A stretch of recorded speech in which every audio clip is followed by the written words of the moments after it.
Dans la troisième partie de notre chapitre, nous allons voir le système féodal européen entre le XIe et le XIIIe siècle. Le système féodal organise les relations entre les seigneurs. Ils sont liés entre eux par des liens de vassalité qui impliquent une fidélité et des obligations les uns envers les autres. Ce système est parfois remis en question lors des conflits, par exemple.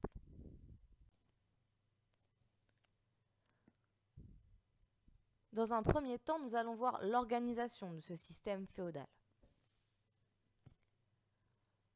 En France, par exemple, comme on peut le voir sur la carte ici à l'époque de Philippe Auguste, le roi ne possède que quelques terres en propre. On appelle cela le domaine royal. Cependant, pour gouverner tout son territoire, il a besoin de déléguer son pouvoir à des seigneurs. Ces seigneurs sont les représentants du roi dans leur territoire et ils ont en charge d'appliquer sa politique. Ils lui prêtent un hommage, ils lui jurent fidélité et ils sont donc ses vassaux, le roi étant leur suzerain. Le roi donne donc des terres, des fiefs à ses vassaux et en échange, les seigneurs doivent suivre un certain nombre d'obligations par rapport au roi. Par exemple, ils lui doivent aide et conseil lors des guerres ou lors de grandes décisions politiques à prendre. Ils lui doivent aussi l'aide militaire, donc ils doivent amener avec eux les chevaliers en cas de guerre et s'adjoindre donc à l'armée du roi. Ils sont là aussi éventuellement pour payer une rançon. C'est le cas par exemple lors de la guerre de 100 ans qui dure de 1337 à 1453. En 1356, Jean de Lebon, roi de France, perd une bataille à Poitiers et est fait prisonnier par les Anglais. Pour récupérer leur roi, les seigneurs vont donc devoir s'acquitter d'une rançon. Cette rançon peut mettre en péril la stabilité du royaume puisque ce sont souvent des rançons élevées et peuvent aussi mettre en péril la fidélité des vassaux envers leur roi. Comme on peut le voir sur ce schéma, le roi a certes des vassaux, mais ces vassaux sont aussi les suzerains d'autres vassaux et ainsi de suite. La seigneurie est un système d'enchâssement de pouvoir et parfois donc de concurrence des pouvoirs.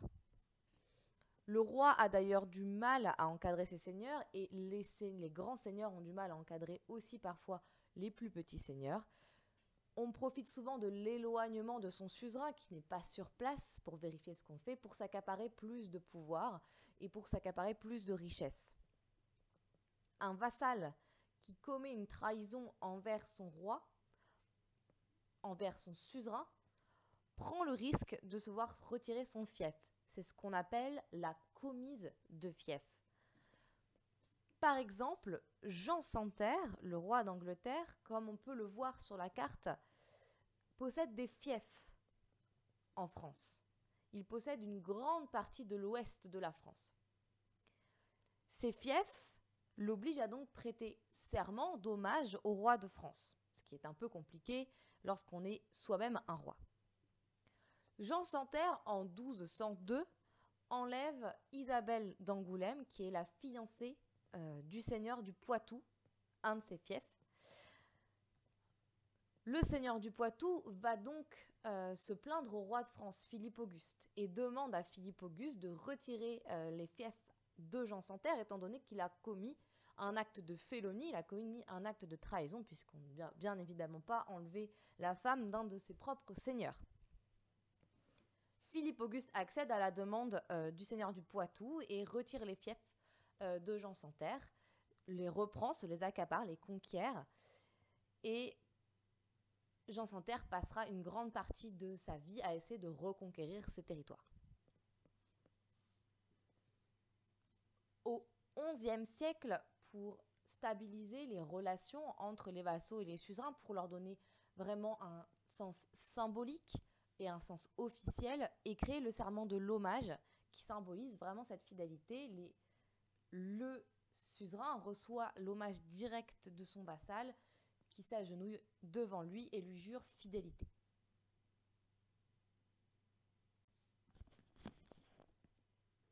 Le seigneur exerce son pouvoir dans un lieu symbolique le château. Le château possède différentes fonctions. C'est un lieu de réunion et un lieu d'habitation pour la famille du seigneur. C'est un lieu où on prépare les guerres et où les chevaliers s'entraînent. C'est un lieu où le seigneur peut exercer sa justice parfois. C'est un lieu où on se rend pour payer ses impôts. C'est un lieu également de protection en cas d'attaque. Les paysans et les habitants alentours viennent se réfugier à l'abri des murailles du château. Progressivement, le château se constitue dans ce qu'on appelle une motte castrale. La motte castrale, c'est l'isolement progressif du château, du village et de la ville qui l'entoure. Le château possède ses propres murailles et est totalement indépendant des habitations extérieures. Cela permet au seigneur d'organiser sa défense de manière plus nette et ça lui permet aussi d'affirmer son pouvoir en s'isolant des simples communs et en montrant donc qu'il est le seigneur de ces terres. Au sein du système féodal, les plus petits des seigneurs sont les chevaliers. Ils ne possèdent pas toujours des terres. Ils sont tenus de répondre à l'appel de leur seigneur en cas de conflit, puisqu'ensuite ils sont voués à rejoindre une plus grande armée. Ils répondent aussi aux entraînements éventuels organisés par le seigneur. Les seigneurs et les chevaliers ont donc pour rôle de combattre et de protéger les travailleurs qui, eux, ne sont pas nécessairement amenés à se battre. Progressivement, autour de l'image du chevalier se développe l'idéal de la chevalerie. Selon les textes, selon les représentations de l'époque, le chevalier ne doit pas être un guerrier violent, mais il doit être un soldat juste, courageux, brave, qui tire sa gloire de ses victoires et qui est récompensé par son suzerain pour cela. En effet, le seigneur d'un chevalier, le suzerain d'un chevalier, en récompense de ses actes à la guerre, peut lui offrir un nouveau fief ou de l'argent, par exemple. Autour de cet idéal de la chevalerie se développe aussi l'idéal de l'amour courtois. On conquiert l'amour d'une femme par une série d'épreuves qu'on affronte, par une série de batailles qu'on gagne, par tous les titres de gloire que l'on peut ramener avec soi, qui montrent qu'on est juste et courageux. La femme récompense la bravoure du chevalier comme le seigneur le fait en réalité en lui donnant des titres ou des terres. On retrouve cet idéal de chevalerie magnifié dans des textes comme la légende de la table ronde autour du roi Arthur et notamment cette légende incarnée par Lancelot du Lac et son amour pour la reine Guenièvre. La réalité est plus sombre. Les soldats, les chevaliers, pour s'enrichir, ne doivent pas seulement compter sur l'appui de leur seigneur. La guerre est aussi l'occasion pour eux d'amasser un butin qu'ils amassent souvent en pillant et en se montrant violents lors des victoires qu'ils obtiennent. Le chevalier, dans la réalité, est plutôt un être brutal qu'un être juste et courageux.